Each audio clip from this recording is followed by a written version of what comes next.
और right wing.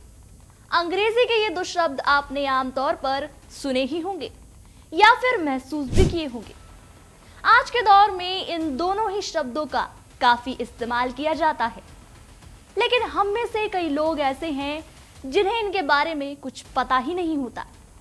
इसके मायने से हम आज भी उतने ही दूर हैं जितनी प्राचीन भारत से आधुनिक भारत की दूरी है। नमस्कार, मैं हूं गुलशन और आप देख रहे हैं लीडिंग भारत। आइए आज कुछ सुलझे शब्दों के साथ वामपंथ और दक्षिणपंथ, इन दोनों ही शब्दों की दुनिया से आपको तारुफ कराते हैं। कई लोग जानना चाहते हैं कि आखिर लेफ्ट विंग और राइट विंग का इस्तेमाल किया जाता है तो इसको राजनीतिक कलह से क्यों जोड़ा जाता है, क्या है इसका असली मतलब और कब से इसकी शुरुआत हुई। पहले इन दोनों ही शब्दों का अर्थ जान लेते हैं। देखिए, वामपंथ विचारधारा के अंदर वो लोग आते हैं जिनका मानना है कि समाज के हर इंसान के साथ एक जैसा व्यवहार होना चाहिए और किसी के साथ भी भेदभाव नहीं किया जाना चाहिए। इसी के साथ ये विचारधारा बराबरी, बदलाव और प्रगति को बढ़ावा देने पर फोकस करती है।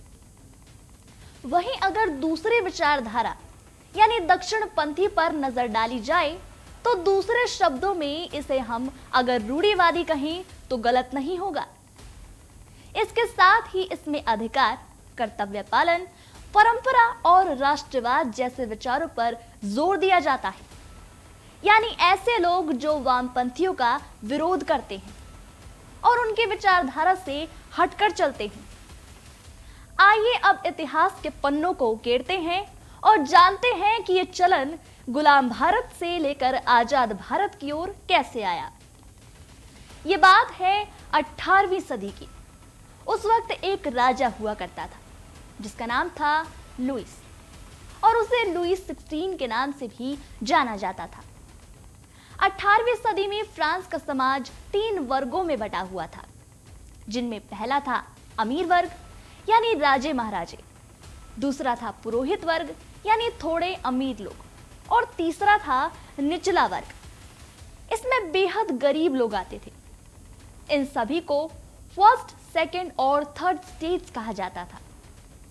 इनमें से जो थर्ड स्टेट था उस पर राजा द्वारा काफी अत्याचार किया जाता था और इसे काफी कुछ सहना पड़ता था, जैसे कि टैक्स चुकाना।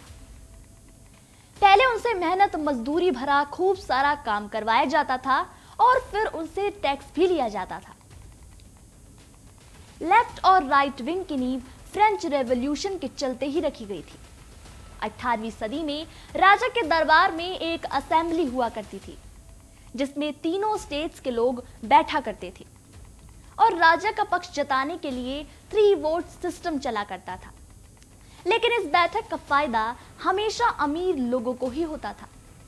पहले 2 स्टेट्स मिलकर अपनी मनमर्जी के बिल पास कराते थे और तीसरे स्टेट यानी गरीब और पिछड़े लोगों पर अपना हुक्म जमाते थे। धीरे धीरे कर समय बीत रहा था और ऐसे ही एक दिन वो समय भी आया जब राजा का खजाना खाली होने की कगार पर आ गया था और इससे निपटने के लिए राजा ने टैक्स को बढ़ाने का पूरा मन बना लिया।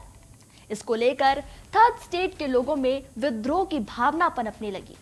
वो राजा और दोनों स्टेट्स के रवैये से तंग आ चुके थे और धीरे धीरे करके इसके विरोध में उनके अंदर विरोध की एक चिंगारी छलक उठी थी जिसने भयंकर विद्रोह का रूप ले लिया था।